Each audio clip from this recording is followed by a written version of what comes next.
Assalamualaikum warahmatullahi wabarakatuh. Kembali lagi di pembelajaran bahasa Indonesia. Bagaimana kabar hari ini? Mudah-mudahan semuanya baik. Ingat, jangan sampai kendor ya semangat belajarnya, sebab konsistensi dalam belajar itu sangatlah penting. Masih mengenai teks berita. Jika kemarin kita mempelajari unsur-unsur dan cara menyimpulkan teks berita, maka sekarang kita akan belajar mengenai menelaah struktur dan kebahasaan teks berita, serta menyajikan data informasi dalam bentuk berita. Baik, hari ini kalian sudah menonton berita apa? Olimpiade Tokyo 2020 kah? Atau mengenai corona di Indonesia? Apapun beritanya, yang penting kita mendapatkan informasi, mendapatkan ilmu pengetahuan. Ingat, jangan sampai beritanya bohong atau hoax. Struktur dan kebahasaan teks berita. Yang pertama, kita akan belajar mengenai struktur teks berita terlebih dahulu. Tahukah kalian bentuk piramida? Nah, di dalam struktur teks berita, bentuknya adalah piramida. Akan tetapi, piramidanya terbalik. Supaya kalian mudah mengingat, Ibu memberikan contoh gambar piramida. Dan yang ini adalah piramida terbalik. Kurang lebih seperti ini, jika piramida tersebut dibalikan. Nah, di dalam struktur teks berita, bentuknya seperti piramida terbalik. Nah, jadi seperti ini. Ada 3 bagian di dalam struktur teks berita. Yang pertama, kepala berita. Yang kedua, tubuh berita. Dan yang ketiga adalah ekor berita. Kepala berita merupakan unsur yang sangat penting dalam berita, karena dapat menentukan isi dari berita. Dapat dikatakan juga sebagai inti suatu berita, dan ditulis di paragraf pertama. Kemudian tubuh berita. Tubuh berita adalah bagian perkembangan berita. Biasanya, unsur pertanyaan bagaimana merupakan isi dari struktur ini. Unsur 5W1H atau adik Simba biasanya disimpan di kepala berita dan tubuh berita. Sedangkan ekor berita merupakan uraian atau tambahan di dalam berita. Bagian ini sifatnya opsional, artinya boleh ada, boleh tidak. Berikut adalah contoh analisis struktur teks berita. Silahkan kalian amati. Selanjutnya adalah kaidah-kaidah kebahasaan teks berita. Yaitu ada 6. Yang pertama, bahasa baku, kemudian kalimat langsung, konjungsi bahwa, konjungsi temporal dan kronologis, keterangan waktu dan tempat, tolong tambahkan, bukan hanya keterangan waktu, akan tetapi ditambah dengan keterangan tempat. Terakhir, kata kerja mental. Pertama adalah penggunaan kata baku.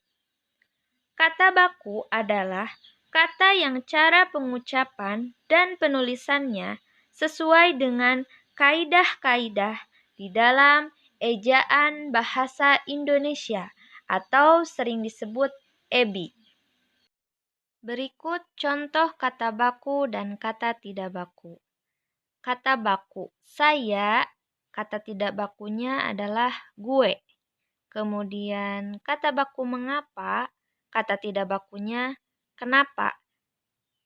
Kemudian memberi, kata tidak bakunya kasih. Tidak, kata bakunya enggak.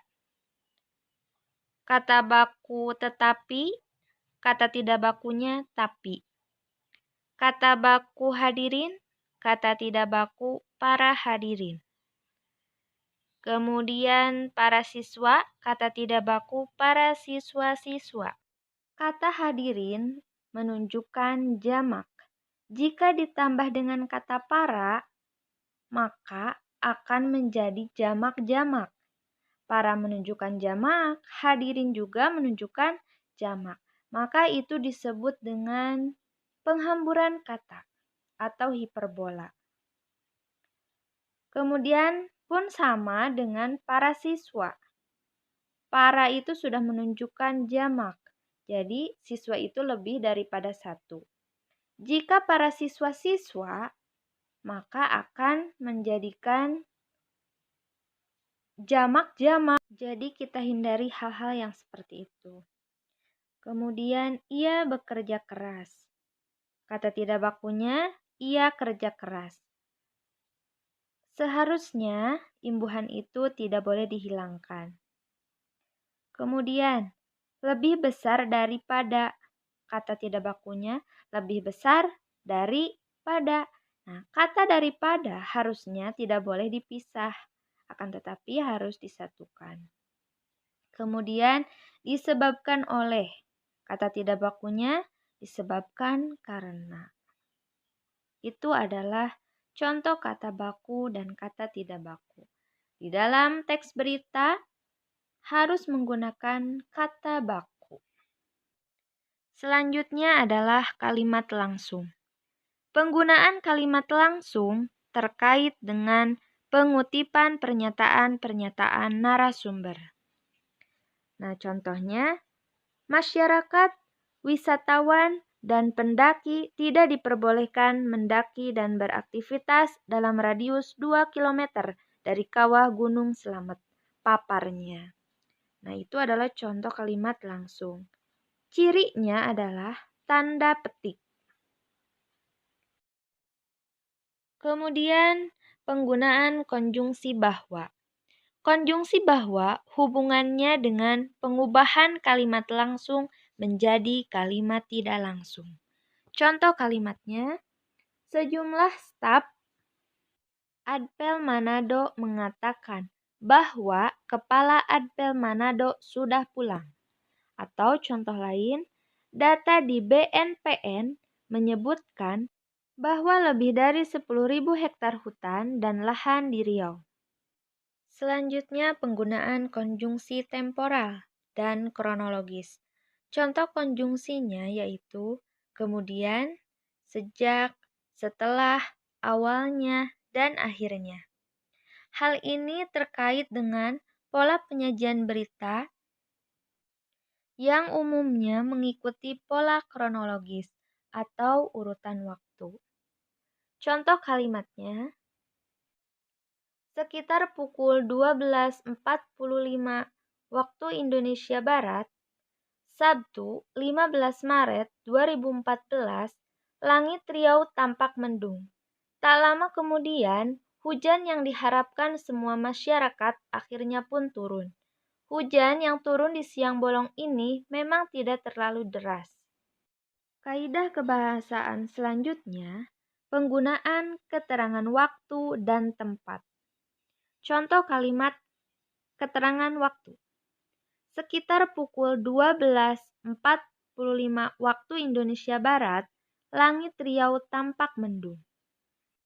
Contoh kalimat keterangan tempat. 10 hari menjelang Lebaran, pelabuhan penyeberangan Merak mulai dipadati truk-truk yang mengangkut barang non-9, bahan pokok. Selanjutnya adalah penggunaan kata kerja mental. Kata kerja mental adalah kata kerja yang berkaitan dengan kegiatan hasil olah pikir. Contoh katanya, menduga, memprediksi, memikirkan, membayangkan, berasumsi, menyimpulkan, dan sebagainya. Contoh kalimatnya, mereka memikirkan solusi untuk bisa keluar dari peristiwa-peristiwa yang memilukan itu. Materi selanjutnya adalah Langkah-langkah menulis berita. Ada 4 langkah yang harus kita lalui untuk menulis berita. Yang pertama, menentukan sumber berita. Yang kedua, mendatangi sumber berita. Yang ketiga, mencatat fakta-fakta penting. Dan yang keempat, mengembangkan catatan menjadi teks berita yang utuh dengan memperhatikan struktur dan kaidah-kaidahnya. Yang terakhir tugas. Yang pertama, carilah satu teks berita.